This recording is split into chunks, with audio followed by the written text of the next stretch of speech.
Hey everybody, welcome to my YouTube channel. Today's video is going to be focused on some tips for online and virtual schooling. In my college career, I did 2 semesters of virtual schooling during the summer, and so with everyone being moved to a computer this year for school, I thought I would go ahead and share some tips that I learned during my online college experience. This video was inspired by my friend Joan. Her and I did meet in college, which is pretty fitting for this video. She's here on YouTube. She does some really awesome videos on some movie reviews, and she even created a video on some general college tips for those of you who need a little bit of help transitioning to college, or if you're already in college and need some help. She's got a great video. Definitely go check her out. I will link her down in the description below. So my first tip for online schooling is get out of bed. Now, it's really easy if you're on a computer to just stay in bed in your pajamas and do your work from bed. Now that sounds great, and every now and then it's all right to kind of give yourself a break, but definitely try to get up every day, move to a separate workspace that's not in bed, and work on your stuff there. Create a workspace away from the bed, whether it's on a desk in your bedroom, on a desk somewhere completely opposite of your bedroom, whether it's on the kitchen table, on the couch even. Just try to be out of bed and change your clothes out of your pajamas. You're going to be a lot more productive if you change your clothes and you get out of bed. You're going to feel like you're actually ready for the workday and you're focused, and it would be the same thing as if you were actually going to class. My next tip for online schooling is use some sort of organization method.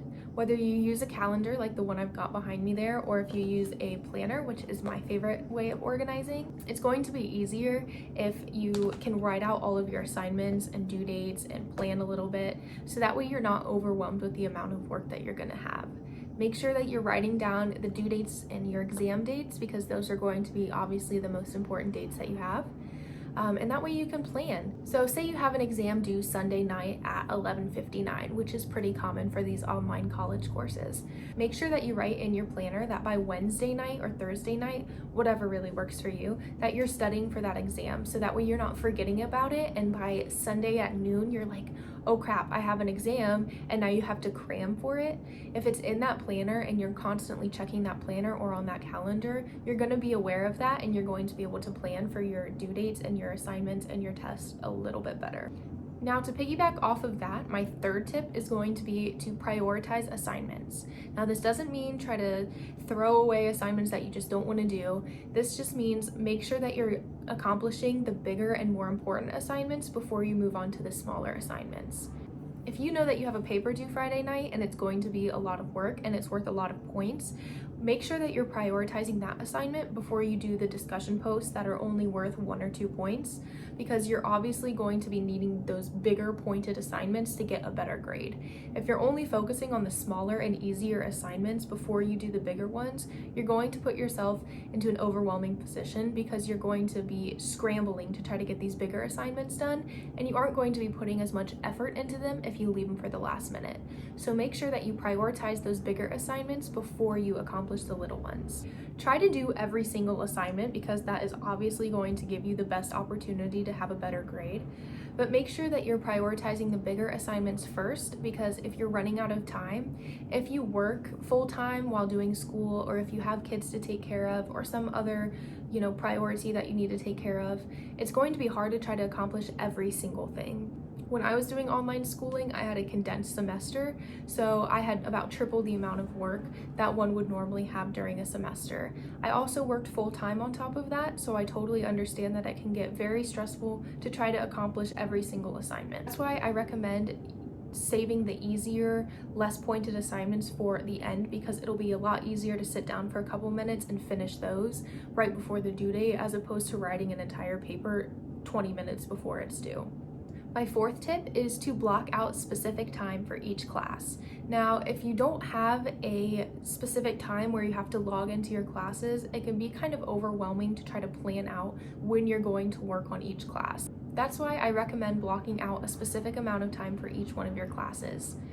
I recommend writing it down in that planner that I was talking about, or on that calendar. Make sure that you have your schedule kind of planned out ahead of time, and it's going to make it a lot easier and a lot less overwhelming, believe me. So make sure you're checking that coursework. So if you have a history class that requires a lot of reading or big papers that you have to write, make sure you're blocking out enough time during the day an hour and a half, 2 hours for that specific class, so that way you have that specific time to work on the assignments for that class and you're not freaking out and trying to remember all the assignments that you have. And then if you have a smaller class, like an English class or a math class that only requires a few small, posts or assignments here and there, block out maybe half an hour to an hour for those classes. Now, when you block out this time, it is that class's time. So don't worry about the assignment for the other class that you have due later. Don't worry about your phone. Don't be on your phone during this time. This is school time, and make sure that you're completely focused on that specific class. It's going to feel a lot better, and it can be difficult and tempting to look at that phone every time it vibrates. Believe me, I understand. But if you're spending that time on that class, just really use that time to do your best work. It is going to feel a lot better. And then once you're done with that class, you can shut your laptop and you can feel more accomplished and you can feel like you did your best work and you're not distracted the whole time. My last and most important tip is take breaks. Now, being on a computer or a phone or a tablet or whatever you use for your schooling right now, it can take a toll on your eyes, your head, your stress level, everything like that. So make sure in between your class times or during lunch or whatever you need to do, take that break and stay off those screens. It's really tempting to close that laptop and then hop right on your phone, scroll through Instagram, text back your boyfriend or whatever you need to do. But make sure that you're spending that time off of a screen. Whether you go do a quick workout, go for a run, walk your dogs, go get something to eat, something like that. Just take a break away from a screen, because it's a good time to reset yourself and refocus and make sure that your eyes and your head aren't going to kill you by the end of the day. And during this break time, like I said earlier, try to limit yourself on a screen if you have to. So if you have to call somebody or if you have to text somebody back, make sure you're limiting that time to only a few minutes here and there, because the whole point of taking a break is being off of a screen, giving your body a reset before you have to hop right back on and do more stuff looking at blue light. Those are some tips that I've developed through my experience in virtual learning. Please go ahead and give this video a thumbs up if it was even remotely helpful to you. Go ahead and hit that subscribe button below for more videos coming up soon. And also leave me some questions in the comments below. If you have any other questions regarding virtual or online schooling, please let me know. I will do my best to answer them as best that I can. Alright, I hope you guys have a wonderful day wherever you are, and I will see you in the next video. Oh, and go check out Joan, by the way. Bye!